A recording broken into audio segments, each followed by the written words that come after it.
Now in the studio is Michael Cox. He's the Director of International Academic Affairs at Bahcesehir University. Thanks so much for coming into the studio. The relationship between Turkey and the US is unquestionably tense right now about what's happening in Syria. How do you imagine this visit with Tillerson and Erdogan is going to play out? The visit itself is intended to demonstrate two things. One, that the United States is taking Turkey's concerns seriously, but also, two, to introduce Washington's limits on what they will accept from Turkish behavior, if I can use that term. The United States government has expressed some dismay at Erdogan's bellicose language when it comes to events in northern Syria, but they also want to acknowledge that it is a valuable relationship for the United States. How does this play out, though? Because you have Operation Olive Branch. Turkey is trying to get rid of YPG terrorists from along its border. The US is maintaining its support for the YPG and is refusing to take out US troops from Manbij. How, therefore, is this going to play out? That's actually a very interesting question and the crux of the problem.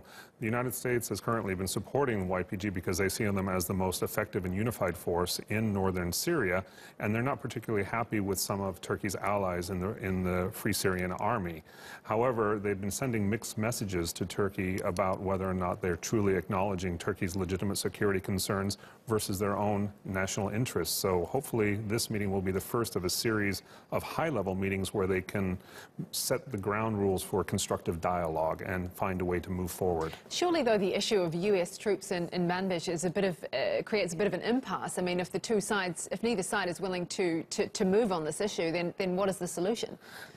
Right now, it just seems like a game of chicken. Who's going to blink first? There really seems to be no solution on the table, but we're hoping that cool heads amongst both parties will prevail and they'll find some sort of solution where both parties can get some of what they want.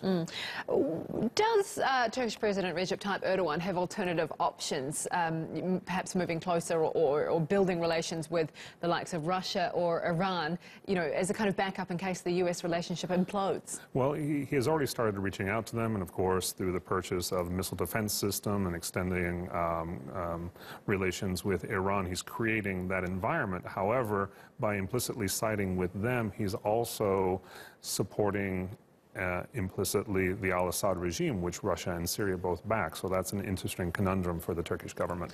Is this trip by Rex Tillerson an attempt to repair damage done by the Trump administration over the past year?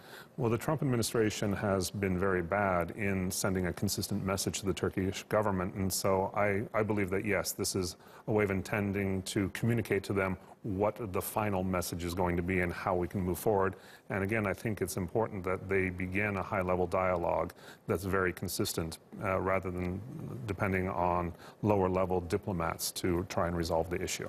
Thank you so much for your analysis. Always good to have you in the studio. That's Michael Cox, the Director of International Academic Affairs.